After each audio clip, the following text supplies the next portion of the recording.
Et si Dieu cherchait quelqu'un aujourd'hui? Et si ce quelqu'un, c'était toi? Arrête-toi une seconde. Pas métaphoriquement. Vraiment, arrête-toi. Parce que ce que tu es sur le point d'entendre n'est pas un simple message religieux de plus. Ce n'est pas un discours confortable pour te faire sentir bien pendant quelques minutes avant de retourner à ta routine. Non. Ce que tu vas entendre aujourd'hui a le potentiel de changer la trajectoire de ta vie. Et je dis ça avec tout le sérieux que ce moment mérite. Il y a quelque chose d'étrange qui se passe en ce moment dans le monde. Les nations tremblent. Les certitudes s'effondrent. Les valeurs se dissolvent. Et au milieu de tout ce bruit, au milieu de cette confusion qui envahit les écrans, les familles, les esprits, il y a un cri. Un cri qui ne vient pas des hommes. Un cri qui ne vient pas des institutions. Un cri qui monte depuis un endroit bien plus profond. Ce cri vient du cœur de Dieu lui-même. Et ce cri dit, « Où êtes-vous » Pas parce qu'il ne sait pas où tu es. Il sait exactement où tu es. Il sait ce que tu traverses. Il connaît tes doutes, tes luttes, tes nuits sans sommeil. Il connaît les promesses que tu as faites et que tu n'as pas tenues. Il connaît les moments où tu t'es éloigné et les moments où tu as essayé de revenir. Mais ce cri, c'est l'appel d'un père qui cherche un cœur qui répond. Un cœur qui dit « Me voici ». La Bible dit en 2 Chroniques 16, verset 9, et écoute bien ces mots, ne les laisse pas glisser, car les yeux de l'Éternel parcourent toute la terre, pour soutenir ceux dont le cœur est tout entier à lui. Les yeux de l'Éternel parcourent toute la terre. Pas une région. Pas un continent. Pas une dénomination. Toute la terre. Il regarde en ce moment. Il regarde ta ville. Il regarde ton quartier. Il regarde l'endroit exact où tu te trouves en train de regarder cette vidéo. Et il cherche quelque chose de précis. Pas la performance. Pas l'apparence spirituelle. Pas ceux qui savent le mieux chanter les cantiques ou réciter les versets. Il cherche un cœur tout entier pour lui. Un cœur radical. Un cœur sans partage. Un cœur qui brûle. Et c'est là que ce message devient personnel. Parce que peut-être que tu es là depuis un moment dans ta foi. Tu vas à l'église. Tu lis ta Bible de temps en temps. Tu pries quand la situation devient difficile. Mais au fond de toi, tu sais qu'il y a un écart. Un écart entre ce que tu vis et ce que tu sens que Dieu veut pour toi. Un écart entre la tiédeur de ton quotidien spirituel et le feu que tu vois dans les pages de la Bible. Ce message est fait pour cet écart-là. Dieu ne cherche pas des êtres parfaits. Il cherche une génération radicale. Une génération qui dit oui totalement, inconditionnellement, irrévocablement. Une génération qui en a assez du christianisme de façade. Une génération qui veut la réalité de Dieu, pas juste la religion. Si tu te reconnais dans ces mots, si quelque chose dans ta poitrine vient de s'éveiller en t'entendant, alors ce message est pour toi. Abonne-toi maintenant à cette chaîne et active la cloche, et écris dans les commentaires « Je réponds à l'appel » si tu sens que Dieu te parle aujourd'hui. Partage aussi cette vidéo, parce que quelqu'un dans ton entourage attend peut-être ce message sans le savoir. Et surtout, reste jusqu'à la fin. Ce que nous allons découvrir ensemble dans les prochaines minutes va te montrer exactement ce que Dieu attend de cette génération, pourquoi il cherche encore, et comment ta vie peut devenir une réponse vivante à son appel. Tu ne veux pas manquer ce qui vient. Qu'est-ce qu'une génération radicale? Avant d'aller plus loin, je veux qu'on s'arrête sur un mot. Un seul mot. Mais un mot qui va tout changer dans ta compréhension de ce message. Ce mot, c'est radical. Parce que quand on entend ce mot aujourd'hui, on pense immédiatement à quelque chose d'excessif. De dangereux. D'incontrôlable. Le monde a tellement abusé de ce mot qu'il est devenu synonyme d'extrémisme, de fanatisme, de déséquilibre. Mais je veux te ramener à l'origine de ce mot. Pas à la définition que le monde lui a donnée. À sa racine. Et là, tu vas voir quelque chose de magnifique. Le mot radical vient du latin radix. Et radix signifie simplement « racine ». Voilà tout. Pas de violence. Pas d'excès. Pas de folie. Une racine. Être radical pour Dieu, ce n'est donc pas crier plus fort que les autres dans les réunions. Ce n'est pas porter un badge d'honneur spirituel. Ce n'est pas impressionner la galerie avec des discours enflammés. Être radical pour Dieu, c'est être profondément, intimement, irréversiblement enraciné en lui. C'est une image que la Bible utilise avec une précision chirurgicale. Ouvre le psaume 1. Verset 3. Le psalmiste décrit l'homme béni, l'homme dont la vie produit du fruit, dont les projets prospèrent, dont la présence impacte, et il dit ceci, il est comme un arbre planté près d'un courant d'eau, qui donne son fruit en sa saison, et dont le feuillage ne se flétrit point. Je veux que tu regardes ce verbe avec attention. Planter. Pas poser. Pas appuyer. Pas déposer temporairement le temps de voir si le sol convient. Planter. Il y a une différence énorme entre un arbre qu'on pose sur le sol et un arbre qu'on plante dans le sol. L'arbre posé peut être emporté par le premier vent venu. Il suffit d'une tempête, d'une secousse, d'un changement de saison et il tombe. Mais l'arbre planté? Ses racines descendent. Elles cherchent l'eau en profondeur. Elles s'accrochent aux couches de terre invisibles. Et plus la tempête est violente, plus les racines s'enfoncent. C'est ça, une génération radicale. Une génération dont la foi ne dépend pas de l'atmosphère de la réunion du dimanche. Une génération dont la relation avec Dieu ne fluctue pas selon les émotions de la semaine. Une génération plantée, stable dans la tempête, féconde en toute saison. Maintenant, voici ce qui est fondamental à comprendre. Nous vivons dans une époque où la spiritualité est devenue un marché. Il y a des tendances spirituelles comme il y a des tendances vestimentaires. Cette année, c'est le bien-être intérieur. L'an prochain, ce sera la pleine conscience. Après-demain, ce sera autre chose. Et l'Église, malheureusement, n'a pas toujours résisté à cette tentation. On a vu naître des christianismes de saison. Des fois construites sur l'émotion d'une conférence. Des engagements qui durent le temps d'un camp de jeunesse. Des feux qui s'allument brillamment et qui s'éteignent silencieusement. Ce n'est pas une accusation. C'est un constat douloureux. Parce que le problème avec un arbre posé, c'est qu'il peut paraître vivant pendant un temps. Il a encore ses feuilles. Il tient encore debout. Mais il n'est pas connecté à la source. Et tôt ou tard, le feuillage se flétrit. La génération radicale que Dieu appelle aujourd'hui a décidé de quelque chose de différent. Elle ne court pas après les tendances. Elle ne cherche pas le frisson du moment. Elle cherche la profondeur. Elle préfère une foi lente et profonde à une foi rapide et superficielle. Elle préfère les racines à l'apparence. Elle préfère la substance au spectacle. Et cette profondeur se construit comment? Par les disciplines que le monde trouve ennuyeuses. La prière quotidienne, même quand on ne ressent rien. La méditation de la parole, même quand elle ne produit pas d'extase immédiate. L'obéissance, même quand personne ne regarde. Le jeûne, même quand le corps résiste. La fidélité dans le petit, même quand le grand se fait attendre. Ce sont ces pratiques invisibles qui forment les racines profondes. Ce sont ces disciplines silencieuses qui fabriquent les hommes et les femmes que Dieu peut utiliser dans les moments critiques. Jérémie 17, versets 7 à 8 dit, « Béni soit l'homme qui se confie en l'Éternel et dont l'Éternel est l'espérance. Il est comme un arbre planté près des eaux, qui étend ses racines vers le courant, il n'a rien à craindre quand vient la chaleur. » Il n'a rien à craindre quand vient la chaleur. La chaleur vient. Elle vient toujours. Les épreuves arrivent. Les crises arrivent. Les déceptions arrivent. Mais l'arbre planté près des eaux, il tient. Pas parce qu'il est à l'abri de la chaleur. Mais parce que ses racines atteignent une eau que la chaleur ne peut pas atteindre. Le monde a eu, au fil de l'histoire, des générations de compromis. Des générations qui ont négocié leur foi pour gagner l'approbation du monde. Des générations qui ont troqué la vérité contre le confort. Des générations qui ont préféré la popularité à la présence de Dieu. Et l'histoire a montré ce que ça produit. Des nations sans boussole. Des familles sans fondement. Des individus sans identité. Mais Dieu, dans sa grâce infinie, appelle aujourd'hui une génération différente. Une génération de conviction. Pas une génération parfaite. Mais une génération décidée. Une génération qui a regardé le compromis dans les yeux et qui a dit non. Une génération qui a compris que la profondeur coûte quelque chose et qui est prête à payer le prix. Cette génération, Dieu la cherche. Dieu la forme. Dieu l'appelle. Et la question qui reste suspendue dans l'air est simple, est-ce que tu réponds à cet appel? Pourquoi Dieu cherche-t-il encore? Je veux que tu imagines quelque chose avec moi. Imagine le dirigeant le plus puissant de la planète. Celui qui commande les armées les plus redoutables. Celui dont la parole peut faire trembler des nations entières. Celui qui n'a besoin de personne pour accomplir sa volonté. Maintenant imagine cet homme, qui cherche. Qui marche dans les rues. Qui scrute les visages. Qui regarde de maison en maison, de ville en ville. Qui attend. Qui espère. Qui appelle. Tu trouverais ça étrange, non? Un homme aussi puissant, qui cherche.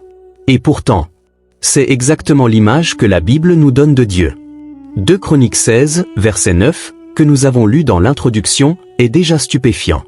Mais je veux te montrer quelque chose encore plus bouleversant. Ézéchiel 22, verset 30. Dieu parle. Et voici ce qu'il dit, « Je cherchais parmi eux quelqu'un qui éleva un mur et se tint dans la brèche devant moi en faveur du pays, afin que je ne le détruise pas. Mais je n'en ai pas trouvé. » Lis cette phrase une deuxième fois. Laisse-la vraiment entrer. Je cherchais, et je n'en ai pas trouvé. Dieu le Tout-Puissant. L'Omniscient. Celui pour qui rien n'est impossible. Celui qui a créé l'univers par sa parole. Celui qui tient les océans dans le creux de sa main. Il cherchait. Et il n'a pas trouvé. Quel drame.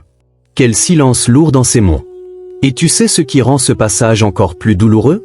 Ce n'est pas que le pays était vide. Il y avait des prêtres. Il y avait des prophètes. Il y avait des responsables religieux. Il y avait des gens qui portaient des titres, qui occupaient des fonctions, qui remplissaient des rôles. L'institution fonctionnait. La religion tournait. Mais au moment où Dieu a cherché quelqu'un qui se tienne dans la brèche, quelqu'un qui intercède, qui porte le fardeau, qui se lève entre le peuple et le jugement, personne n'était là. Pas parce qu'ils étaient absents physiquement, mais parce qu'ils étaient absents spirituellement. Présents dans le temple. Absents dans la brèche. Présents dans la forme. Absents dans la substance. Présents dans le titre. Absents dans la mission. Aujourd'hui, en 2026, je pose la question avec toute la gravité qu'elle mérite. Est-ce que quelque chose a vraiment changé? Les églises sont pleines. Les conférences chrétiennes se multiplient. Les podcasts bibliques sont partout. Les réels d'encouragement inondent les réseaux sociaux. On ne manque pas de contenu. On ne manque pas de présence. Mais Dieu regarde au-delà du nombre. Il regarde au-delà des vues et des abonnés. Il regarde au-delà des amens et des alléluia. Et il cherche encore la même chose qu'au temps d'Ézéchiel, quelqu'un qui se tient dans la brèche. Quelqu'un dont la prière n'est pas une formalité mais une lutte réelle. Quelqu'un dont l'intercession coûte quelque chose. Quelqu'un dont la vie est positionnée entre les besoins du monde et la gloire de Dieu. Mais pourquoi Dieu cherche-t-il? Pourquoi ne fait-il pas simplement ce qu'il veut, sans avoir besoin de nous? C'est une question légitime. Et la réponse est à la fois simple et vertigineuse. Dieu a choisi, par sa souveraineté absolue, de s'associer à l'humanité dans son œuvre sur la terre. Ce n'est pas qu'il en a besoin. Il est Dieu. Il pourrait tout faire seul. Mais il a décidé, depuis le commencement, que les affaires de la terre seraient gérées par des hommes et des femmes qui portent son image et agissent sous son autorité. C'est pour ça qu'il a donné à Adam la responsabilité du jardin. C'est pour ça qu'il a appelé Abraham à être le père d'une nation. C'est pour ça qu'il a cherché Moïse dans le désert. C'est pour ça qu'il a choisi David parmi les bergers. C'est pour ça qu'il a envoyé son propre fils sous forme humaine. Dieu travaille à travers des vases humains consacrés. Et quand il cherche et ne trouve pas, les nations en paient le prix. Ce moment que nous vivons est un moment de brèche. Il y a des familles qui s'effondrent. Il y a des jeunes qui se perdent. Il y a des nations qui vacillent dans une obscurité spirituelle croissante. Il y a des générations entières qui grandissent sans jamais entendre la vérité. Et Dieu regarde. Et Dieu cherche. Il cherche celui qui dira, « Seigneur, me voici. Utilise-moi. » Il cherche celle dont le cœur est assez brisé pour pleurer ceux qui brisent le sien. Il cherche ceux qui sont prêts à sacrifier le confort de leur bulle personnelle pour se tenir dans la brèche. La question que ce passage d'Ézéchiel nous pose n'est pas théologique. Elle est personnelle et urgente. Toi, es-tu disponible? Pas parfait. Pas sans peur. Pas sans question. Mais disponible. Parce que c'est tout ce que Dieu demande pour commencer. Un cœur qui dit oui. Un esprit qui se présente. Une vie qui choisit, ce jour-là, de ne plus vivre pour elle-même. Les marques d'une génération radicale, on peut parler d'une génération radicale en termes poétiques et inspirants. On peut la chanter dans des cantiques. On peut en rêver dans des prières. Mais à un moment, il faut atterrir. Il faut passer de l'inspiration à l'identification. Comment est-ce qu'on reconnaît cette génération? Comment est-ce qu'on sait qu'on en fait partie? Quels sont les signes concrets, visibles, mesurables dans une vie? C'est ce que nous allons voir maintenant. Et je veux que tu lises ces marques non pas comme une liste de condamnation, mais comme un miroir de vérité. Un miroir qui te montre où tu en es, et où Dieu t'appelle à aller. Première marque, elle aime la parole de Dieu vraiment. Pas de manière sentimentale. Pas superficiellement. Avec une fin qui ne se satisfait pas d'un verset posté sur Instagram. Le psaume 119, verset 162 dit « Je me réjouis de ta parole, comme celui qui trouve un grand butin. » Comme celui qui trouve un grand butin. Imagine un chercheur d'or qui vient de trouver une veine exceptionnelle. Il ne s'arrête pas à l'entrée de la mine. Il creuse. Il avance. Il va plus profond. Il passe des heures à chercher parce qu'il sait que la richesse n'est pas en surface. C'est exactement le rapport qu'une génération radicale entretient avec la parole. Elle ne se contente pas des versets faciles, ceux qui réchauffent le cœur et font du bien. Elle va dans les textes difficiles, les passages dérangeants, les appels exigeants. Elle lit non pas pour confirmer ce qu'elle croit déjà, mais pour être transformée par ce qu'elle ne sait pas encore. La parole n'est pas son manuel de motivation du matin. Elle est sa nourriture, sa boussole, son fondement. Et cette génération le sait, on ne peut pas vivre en profondeur avec Dieu sans vivre en profondeur dans sa parole. Les deux sont inséparables. Deuxième marque, elle prie et sa prière coûte quelque chose. Luc 18, verset 1, Jésus dit ceci à ses disciples, il leur dit une parabole pour montrer qu'il faut toujours prier et ne pas se décourager. Toujours prier. Ne pas se décourager. Ces deux phrases révèlent une réalité que beaucoup préfèrent ignorer. La prière authentique rencontre la résistance. Il y a des moments où le ciel semble silencieux. Des moments où les réponses tardent. Des moments où tu t'agenouilles et tu ne ressens rien. Et c'est précisément là que se révèle la génération radicale. Elle ne prie pas seulement quand elle en a envie. Elle ne prie pas seulement quand l'atmosphère est propice. Elle prie parce que la prière est sa respiration, pas son option. Et sa prière n'est pas une liste de demandes récitées en vitesse avant de dormir. C'est une conversation réelle avec un Dieu réel. C'est une intercession qui porte le poids des âmes. C'est parfois des larmes sans mots. Parfois des cris silencieux. Parfois une simple présence. Mais c'est une prière qui coûte quelque chose. Du temps. Du confort. Du sommeil parfois. Et c'est cette prière-là qui change les atmosphères. Qui brise les joues. Qui prépare les réveils. Troisième marque, elle refuse le compromis avec douceur mais avec fermeté. Romains 12, verset 2, ne vous conformez pas au siècle présent, mais soyez transformés par le renouvellement de l'intelligence. Remarque la construction de ce verset. Il y a deux mouvements, ne pas se conformer et être transformé. Ce ne sont pas deux suggestions parmi d'autres. Ce sont deux faces de la même médaille radicale. Le monde dit, adapte-toi. Sois flexible. Ne sois pas trop rigide dans tes convictions. Et souvent, cet appel au compromis est présenté de manière très séduisante.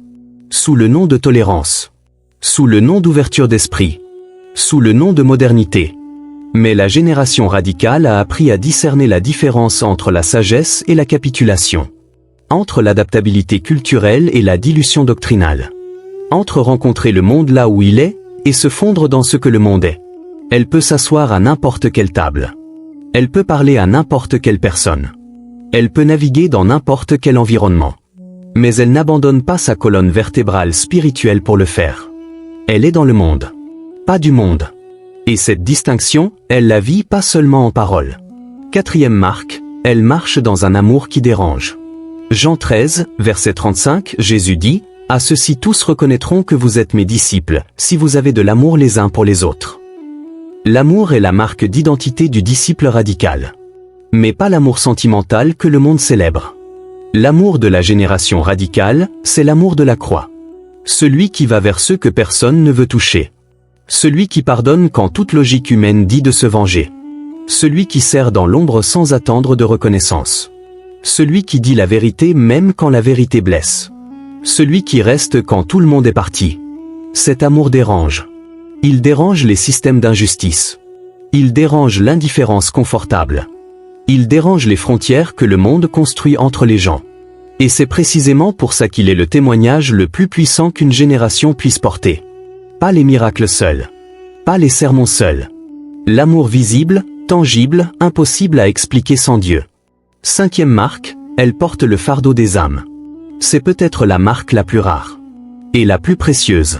Paul dit en Romains 9, versets 2 à 3, « J'ai une grande tristesse et une douleur continuelle dans le cœur. Car je souhaiterais d'être moi-même anathème et séparé de Christ pour mes frères. » Lis ça encore. Paul dit qu'il serait prêt à perdre son propre salut, pour que d'autres soient sauvés. C'est un niveau d'amour pour les âmes qui dépasse toute psychologie humaine. C'est le cœur de Dieu qui bat dans la poitrine d'un homme. La génération radicale a ce battement. Elle ne peut pas regarder les gens se perdre avec indifférence. Elle ne peut pas vivre dans sa bulle de bénédiction pendant que des millions marchent vers l'éternité sans Christ. Elle pleure ce qui fait pleurer Dieu. Elle est touchée par ce qui touche son cœur. Elle porte dans son ventre spirituel le poids de la mission. Et c'est ce fardeau-là qui la fait se lever tôt pour prier. Qui la pousse à parler quand c'est inconfortable. Qui lui donne la force de continuer quand tout semble inutile. Ces 5 marques ne sont pas un idéal inaccessible réservé à quelques élus spirituels. Ce sont les contours d'une vie décidée. Une vie qui a choisi, consciemment, de se donner sans réserve. Et cette génération n'est pas un rêve. Elle est en train de se lever. Dans des maisons ordinaires. Dans des villes ordinaires. Avec des gens ordinaires, qui ont dit oui à un Dieu extraordinaire. Tu peux en faire partie. L'ennemi de la radicalité, la tiédeur, je vais te parler d'un ennemi. Mais pas l'ennemi auquel tu penses. Pas le péché visible. Pas l'immoralité flagrante. Pas l'athéisme affiché. Ces choses-là, on les reconnaît. On les nomme. On sait qu'elles sont dangereuses. On se méfie d'elles parfois. Mais l'ennemi dont je veux te parler aujourd'hui est infiniment plus dangereux. Parce qu'il est invisible. Parce qu'il ne se présente jamais comme un ennemi. Parce qu'il s'installe dans ta vie avec la douceur d'une brise et la patience d'un prédateur. Il a détruit plus de destinées que la débauche. Il a éteint plus de feux spirituels que la persécution. Il a neutralisé plus de serviteurs de Dieu que tous les complots de l'ennemi réunis. Et son nom est simple. La tiédeur. Avant d'aller plus loin, je veux que tu comprennes comment la tiédeur s'installe.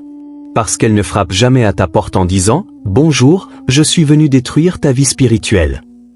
Non. Elle est bien plus subtile que ça. Elle commence par quelque chose d'aussi innocent, la fatigue. Tu es épuisé après une longue semaine. Tu sautes ta prière du matin. Astérisque juste aujourd'hui. Demain je reprends. Astérisque puis demain, il y a autre chose. Et tu repousses encore.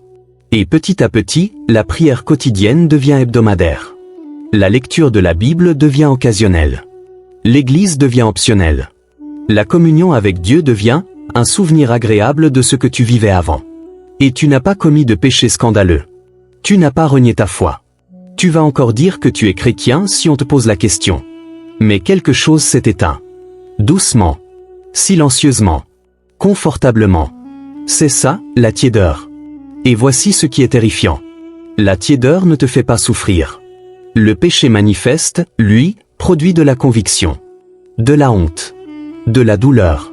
Ces émotions désagréables sont en réalité des alarmes de grâce, elles signalent que quelque chose ne va pas et poussent à revenir. Mais la tiédeur, elle, est anesthésiante. Elle te met dans un état de confort spirituel qui ressemble à la paix, mais qui est en réalité une paralysie. Tu ne cours plus vers Dieu. Mais tu ne t'en éloignes pas non plus de manière dramatique. Tu restes simplement, neutre, immobile. Et c'est exactement cet état que Dieu, dans une des déclarations les plus choquantes de toute la Bible, dit qu'il ne peut pas supporter. Apocalypse 3, versets 15 et 16. Jésus parle à l'église de Laodicée. Et voici ces mots exacts, « Je connais tes œuvres. Tu n'es ni froid ni bouillant. Puisses-tu être froid ou bouillant? Ainsi, parce que tu es tiède, et que tu n'es ni froid ni bouillant, je te vomirai de ma bouche. » Arrêtons-nous ici. Ces mots ont été prononcés par Jésus-Christ lui-même. Le même Jésus qui dit « Venez à moi vous qui êtes fatigués ». Le même Jésus qui court après la brebis perdue. Le même Jésus dont la compassion est inépuisable. Ce Jésus-là dit « Je te vomirai de ma bouche ». Astérisque, ce n'est pas une métaphore légère. C'est une image de astérisque rejet viscéral. Astérisque de quelque chose qui est incompatible avec sa nature au point de ne pas pouvoir rester en sa présence. Et à qui est-ce dit? Pas aux athées. Pas aux persécuteurs de l'Église. Pas aux impies déclarés. Astérisque à une Église. Astérisque à des gens qui se réunissaient. Qui priaient. Qui avaient une identité chrétienne. Qui, de l'extérieur, ressemblaient à des croyants. Mais qui étaient astérisque tiède, astérisque, et ce qui rend l'église de Laodicée encore plus troublante, c'est ce qu'elle disait d'elle-même. Verset 17, astérisque parce que tu dis, je suis riche, je me suis enrichi, et je n'ai besoin de rien. Astérisque, elle était satisfaite d'elle-même. Elle se croyait en bonne santé spirituelle. Elle avait des ressources, des programmes, peut-être des bâtiments impressionnants. Elle se sentait astérisque bien, astérisque mais Dieu, lui, la voyait ainsi. Astérisque tu es malheureux, misérable, pauvre, aveugle et nu. Astérisque voilà le danger suprême de la tiédeur. Elle t'aveugle sur ton propre état. Elle te fait croire que tu vas bien, pendant que tu te vides de toute substance spirituelle. Alors quelle est la définition concrète de la tiédeur? Pas théologique. Astérisque concrète. Astérisque la tiédeur, c'est connaître la volonté de Dieu, et choisir de ne pas l'accomplir. Pas par ignorance. Par astérisque inertie. Astérisque la tiédeur, c'est avoir eu une vraie rencontre avec Dieu dans le passé, et vivre sur cette expérience comme sur une rente, sans chercher à la renouveler. La tiédeur, c'est s'émouvoir pendant le culte du dimanche, et retourner exactement à la même vie le lundi sans que rien n'ait changé. La tiédeur, c'est savoir que tu devrais pardonner, mais entretenir l'amertume. C'est savoir que tu devrais restituer, mais garder ce qui ne t'appartient pas. C'est savoir que tu devrais te réconcilier, mais préférer le confort de l'évitement.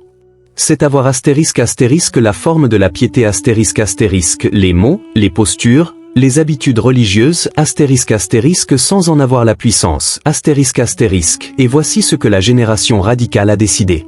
Elle a regardé la tiédeur dans les yeux. Elle en a vu la séduction. Elle en a compris le danger. Et elle a dit non pas dans un moment d'euphorie émotionnelle, mais dans une décision profonde et résolue. Astérisque jamais tiède. Toujours brûlant. Astérisque acte 18h25 nous parle d'Apollo, un homme cultivé, éloquent, puissant dans les Écritures. Et voici ce que le texte dit de lui, il était astérisque bouillant d'esprit. Astérisque pas tiède. Pas modéré. Pas raisonnable au sens mondain du terme. Astérisque bouillant. Astérisque c'est l'image d'une eau qui bout. Qui déborde. Qui transforme tout ce qu'elle touche. C'est l'image d'une foi qui ne se contient pas. D'une conviction qui déborde dans chaque conversation, chaque décision, chaque relation. Et c'est exactement ce que Dieu cherche en toi aujourd'hui. Pas la performance. Pas la perfection. Un feu qui brûle, astérisque vraiment, astérisque alors la question que ce passage te pose est directe et sans détour, astérisque es-tu bouillant ou tiède, astérisque et si tu es tiède et peut-être que tu le sais au fond de toi, la bonne nouvelle, c'est qu'Apocalypse 3h19 dit juste après, astérisque moi, je reprends et je châtie tout ce que j'aime. Et donc du zèle et repens-toi. Astérisque le fait que tu entendes ce message aujourd'hui, c'est Dieu qui te cherche encore. C'est sa grâce qui frappe à ta porte une fois de plus. La question, astérisque vas-tu ouvrir? Astérisque des exemples bibliques de génération radicale, il y a quelque chose que j'aime profondément dans la Bible. Elle ne nous donne pas des théories. Elle ne nous donne pas des idéaux abstraits et inaccessibles. Elle nous donne des astérisque histoires, astérisque des histoires de gens réels. Avec des peurs réelles. Des failles réelles. Des doutes réels. Des gens qui ont tremblé, qui ont douté, qui ont failli renoncer. Et qui ont quand même dit astérisque oui, astérisque ces histoires ne sont pas là pour nous impressionner. Elles sont là pour nous astérisque interpeller, astérisque pour nous montrer que Dieu n'a jamais changé de méthode. Il prend des gens ordinaires. Il les appelle. Et à travers leur oui fragile, il accomplit des choses que l'histoire n'oublie jamais. Laisse-moi te raconter quelques-uns de ces radicaux. Astérisque Josué et Caleb quand deux suffisent. Astérisque nous sommes dans le livre des Nombres, chapitre 13. Moïse envoie 12 espions en reconnaissance dans le pays de Canaan. 12 hommes. Choisis parmi les leaders de leur tribu. Des hommes de confiance. Des hommes respectés. Ils passent 40 jours à explorer le territoire. Ils voient les mêmes villes. Ils mangent les mêmes raisins géants. Ils observent les mêmes habitants, grands, puissants, imposants. Ils reviennent avec le même rapport factuel. Mais ils ne reviennent pas avec la même astérisque conclusion. Astérisque 10 d'entre eux disent, astérisque nous ne pouvons pas monter contre ce peuple, car il est plus fort que nous.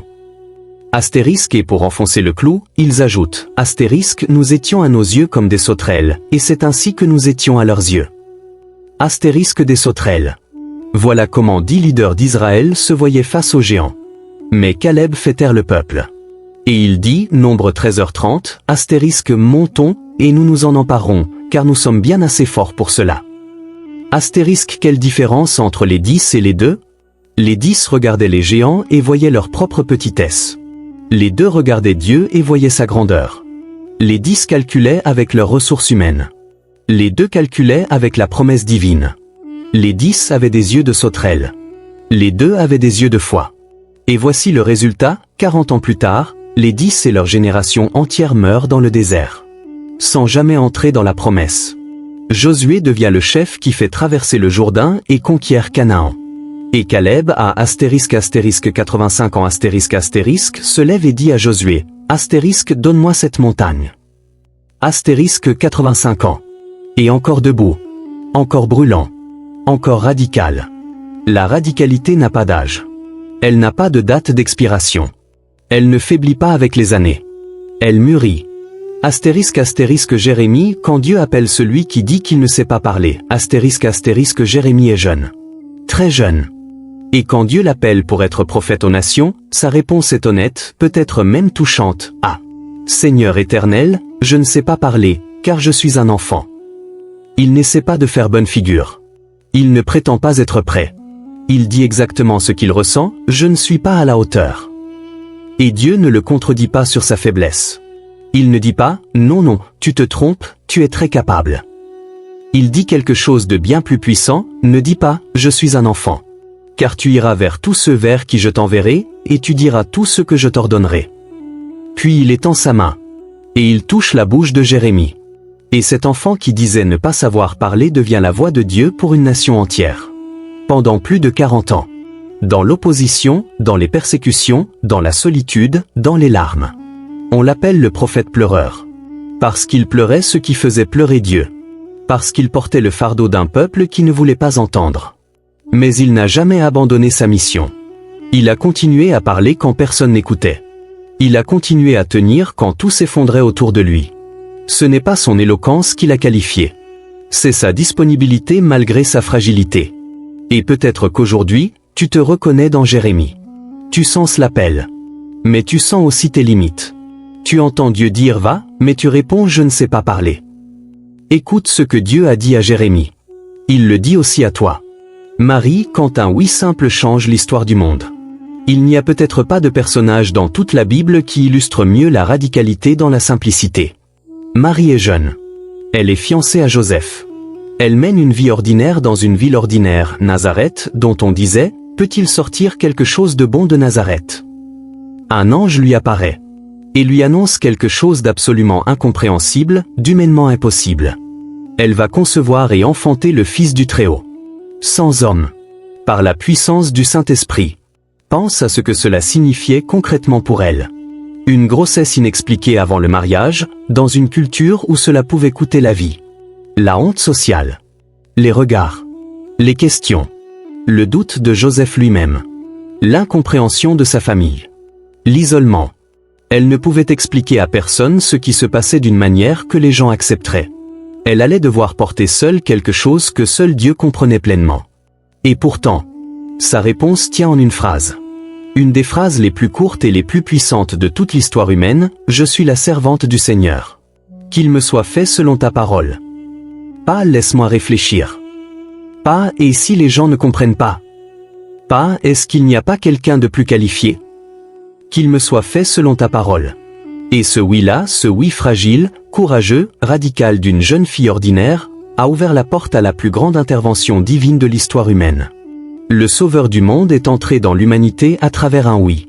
Ces trois histoires, Caleb qui prend sa montagne à 85 ans, Jérémie qui parle malgré sa peur, Marie qui dit oui malgré l'incompréhensible ont un point commun. Aucun d'eux n'était qualifié selon les critères humains. Caleb était trop vieux. Jérémie était trop jeune. Marie était trop insignifiante. Mais Dieu ne cherchait pas leur qualification. Il cherchait leur disposition. Il cherchait un cœur qui dit, si tu le demandes, je le fais. Si tu l'ordonnes, je pars. Si tu le veux, je porte. Et aujourd'hui, Dieu regarde encore. Il prononce encore ces mots d'Ésaïe 6h8, qui enverrai-je et qui marchera pour nous? La réponse que tu vas donner à cette question n'est pas anodine. Elle peut définir ta destinée.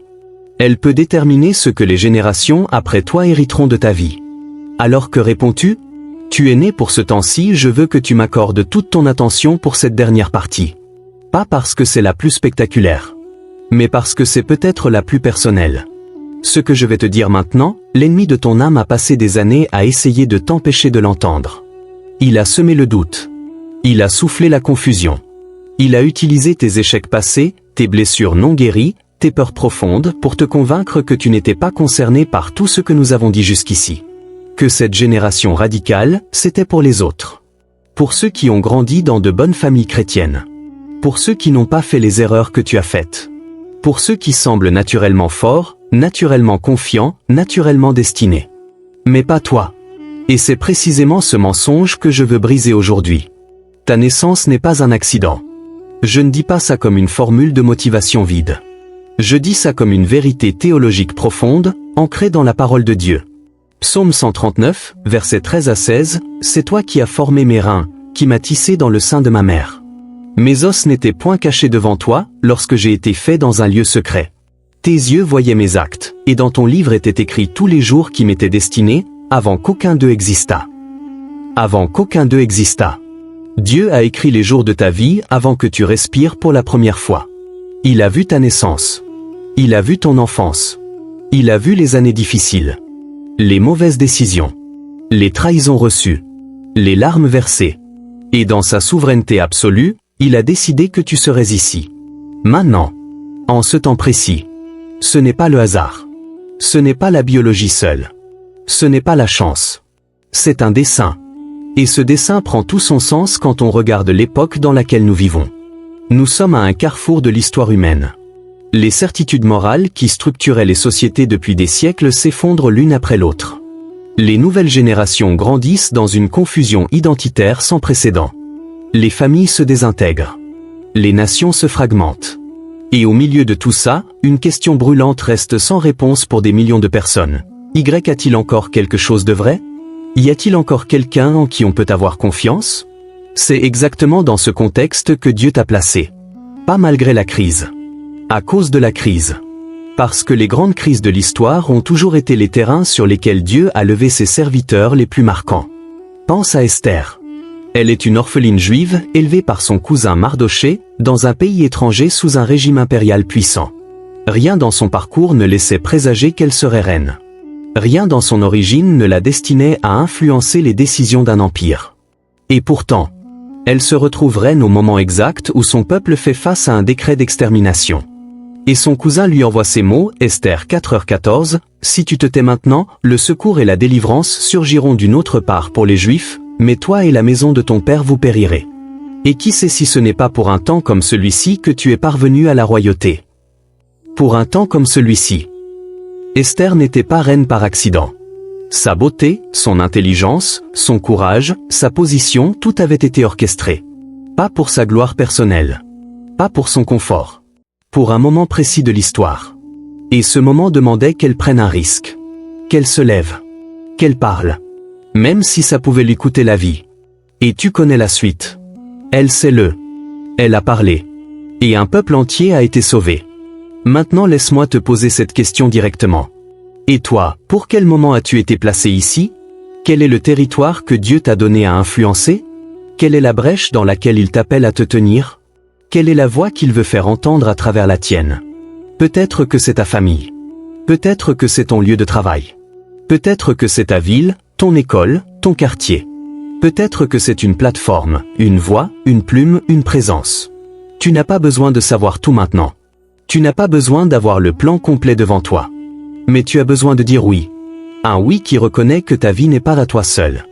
Un oui qui accepte que tu as été façonné pour quelque chose de plus grand que ton confort.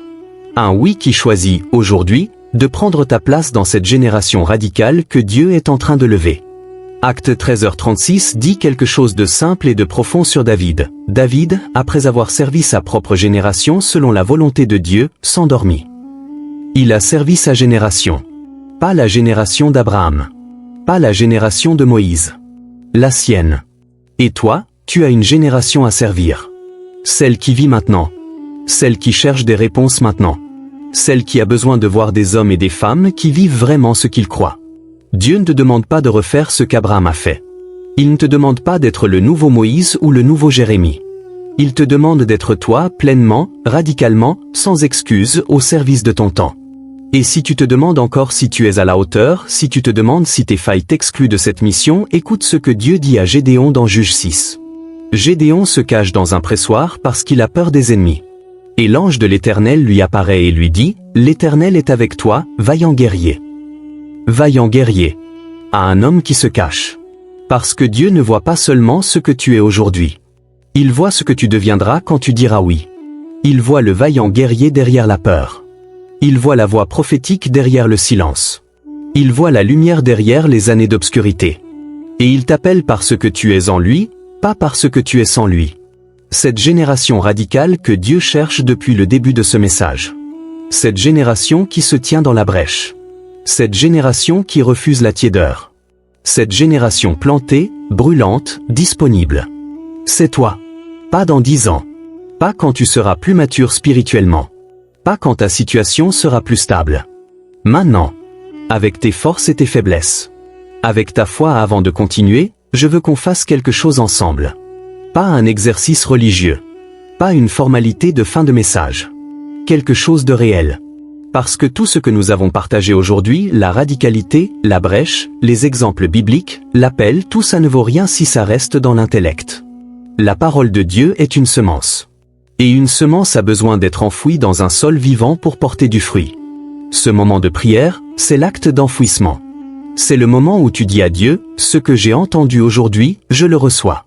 Pas dans ma tête seulement. Dans ma vie. Alors si tu le peux, où que tu sois, pose ce que tu tiens dans tes mains. Incline ton cœur, même si tu ne peux pas incliner ton corps. Et rejoins-moi dans cette prière. Père Céleste. Nous venons devant toi non pas avec des mots parfaits. Non pas avec des cœurs sans fissures. Nous venons tels que nous sommes, avec nos fatigues, nos doutes, nos histoires complexes, nos promesses non tenues et nos recommencements répétés. Nous venons parce que tu cherches. Et nous avons entendu ton appel aujourd'hui. Seigneur, regarde ces hommes et ces femmes. Ceux qui regardent cette vidéo en ce moment. Ceux qui l'écouteront plus tard, seuls dans une chambre, peut-être dans le noir. Ceux qui la découvriront dans un moment de crise, cherchant une réponse que le monde ne peut pas donner. Tu les connais chacun par leur nom. Tu sais ce qu'ils ont traversé cette semaine. Tu sais ce qui les a gardés éveillés la nuit. Tu sais les rêves qu'ils ont enterrés et ceux qu'ils n'osent plus formuler à voix haute. Et malgré tout ça, ou plutôt à travers tout ça, tu les appelles à une radicalité que le monde ne comprendra jamais. Père, réponds-toi à cet appel dans leur cœur. Là où il y a de la tiédeur, souffle ton feu. Pas une flamme émotionnelle qui dure le temps d'une réunion. Un feu profond. Un feu de conviction. Un feu qui tient dans les saisons sèches. Là où il y a du compromis installé, arrache-le avec douceur mais avec autorité. Ces zones grises que nous avons acceptées. Ces territoires que nous avons laissés à l'ennemi par négligence ou par peur. Reprends-les, Seigneur. Reprends-les. Là où il y a de la honte, pose ta main. Il y a des gens qui regardent ce message et qui pensent, ce n'est pas pour moi. J'ai trop failli. J'ai trop attendu. Je suis allé trop loin.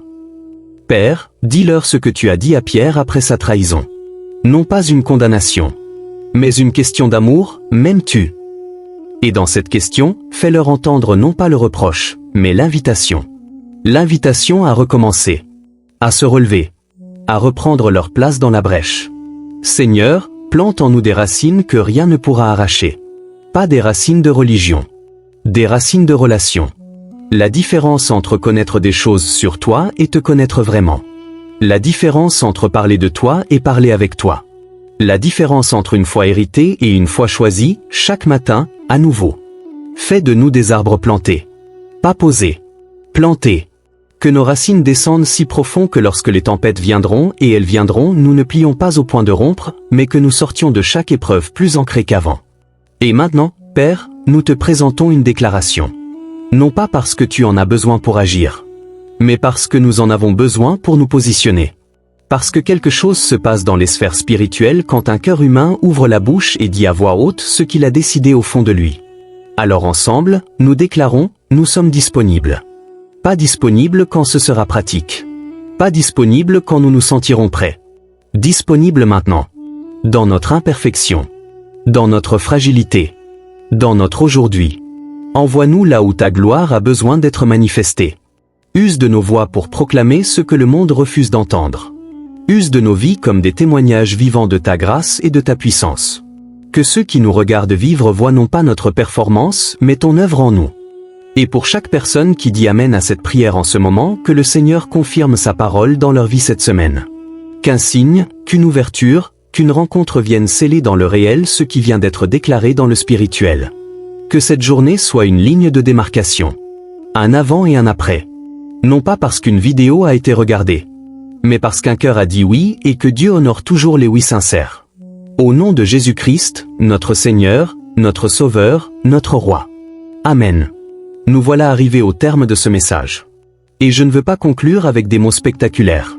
Parce que ce message ne mérite pas une belle finale rhétorique. Il mérite une réponse. Ta réponse. Je veux que tu retiennes une seule chose de tout ce que nous avons partagé aujourd'hui. Une seule, si tu devais n'en garder qu'une. Dieu ne cherche pas la perfection. Il cherche la disponibilité. Pas les plus éloquents. Pas les plus expérimentés. Pas ceux qui n'ont jamais failli. Pas ceux qui ont grandi dans les meilleures familles chrétiennes. Il cherche ceux qui disent oui.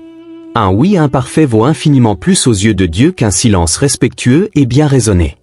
Cette génération radicale dont nous avons parlé, elle ne défile pas sous les projecteurs. Elle ne fait pas la une des journaux chrétiens. Elle n'est pas toujours dans les grandes conférences ou sur les grandes scènes. Elle est dans le secret. Dans une chambre à l'aube, à genoux, quand personne ne regarde. Dans une conversation difficile où quelqu'un choisit de dire la vérité avec amour plutôt que le mensonge confortable. Dans un pardon accordé alors que tout l'ego criait vengeance. Dans une fidélité maintenue alors que l'abandon aurait été si facile. Dans une obéissance silencieuse à une instruction de Dieu que personne d'autre n'a entendue et que personne d'autre ne peut valider. C'est là que la radicalité se construit. Pas dans l'émotion des grands moments. Dans la fidélité des petits. Aujourd'hui, tu as entendu un appel. Peut-être que ton cœur a brûlé à certains moments de ce message. Peut-être que certaines parties t'ont bousculé plus que d'autres. Peut-être que tu as reconnu en toi des zones de tiédeur que tu n'avais jamais nommées. Peut-être que pour la première fois, tu as senti que ta vie avait un sens plus grand que ce que tu avais imaginé jusqu'ici. Ne laisse pas tout ça s'évaporer. Les semences ont besoin d'eau pour germer. Ce que tu as reçu aujourd'hui a besoin d'être arrosé par une décision. Pas une décision spectaculaire nécessairement. Parfois la décision la plus radicale est la plus simple. Dès demain matin, je me lève et je prie. Vraiment. Cette semaine, je rouvre ma Bible pas par obligation, mais par faim. Aujourd'hui, je pardonne ce que j'aurais dû pardonner depuis longtemps. À partir de maintenant, je dis oui à Dieu, même quand je ne comprends pas tout. Ces décisions-là, prises dans le calme, sans fanfare, sont le début de la radicalité que Dieu cherche. Avant que tu fermes cette vidéo, j'ai besoin de te demander quelque chose. Pas pour moi. Pas pour les statistiques de cette chaîne. Mais parce que je crois profondément que ce message ne t'a pas trouvé par hasard. Il y a quelqu'un dans ta vie, une personne précise qui a besoin d'entendre ce que tu viens d'entendre. Quelqu'un qui traverse une saison de tiédeur et qui ne sait pas comment en sortir. Quelqu'un qui doute de sa valeur et de sa place dans le plan de Dieu. Quelqu'un qui attend un signe que Dieu le cherche encore. Ce message pourrait être ce signe pour lui. Alors voici ce que je demande de faire, c'est simple, ça prend 30 secondes. Like cette vidéo. Pas comme un geste automatique. Comme un acte intentionnel qui dit, ce message a de la valeur. Il mérite d'être vu. Chaque like aide l'algorithme à pousser ce message vers des âmes qui en ont besoin. Tu ne sais pas combien de vies peuvent être touchées par ce simple geste. Abonne-toi à Voix du Réveil Global et active la cloche parce que chaque message que nous publions sur cette chaîne est construit avec une seule intention, allumer des feux et réveiller des destinées. Des messages prophétiques. Des enseignements profonds. Des prières qui brisent les joues. Si tu veux continuer à être alimenté spirituellement, tu es à la bonne adresse. Et la cloche s'assure que tu ne manques aucun message au moment où il arrive. Partage cette vidéo. Envoie-la à cette personne à qui tu pensais il y a quelques secondes. Publie-la dans ton groupe de prière. Partage-la sur tes réseaux. Laisse-la circuler. Un réveil ne commence pas avec des milliers. Il commence avec un, puis un autre encore. Peut-être que ce partage est le premier domino d'un réveil dans ton entourage. Et dans les commentaires, j'aimerais que tu fasses quelque chose de significatif. Pas juste écrire un emoji. Pas juste dire merci pour le message. Si aujourd'hui tu as pris la décision de dire oui à Dieu radicalement, si tu as décidé de sortir de la tiédeur, de te tenir dans la brèche, d'être planté et brûlant, écris simplement ces 3 mots, je suis disponible. 3 mots. Mais une déclaration qui résonne dans les sphères spirituelles. Une déclaration qui dit à Dieu, tu cherches, tu m'as trouvé. Une déclaration qui te positionne pour ce que Dieu veut accomplir en toi et à travers toi. Et quand tu la vois dans les commentaires des autres, encourage-les. Parce que cette génération radicale se construit aussi ensemble. dans la communion, dans la responsabilité mutuelle, dans la prière les uns pour les autres. Nous nous retrouvons très bientôt pour un nouveau message. Chaque rendez-vous sur cette chaîne est une occasion de plus d'aller plus profond, de comprendre les Écritures, d'être fortifié dans ta foi et d'être équipé pour le temps dans lequel nous vivons. Jusqu'à ce prochain message, reste planté, reste brûlant, reste disponible. Que le Dieu de la paix lui-même vous sanctifie tout entier. Et que sa grâce accompagne chacun de vos pas cette semaine. Dieu vous bénisse richement. À très bientôt.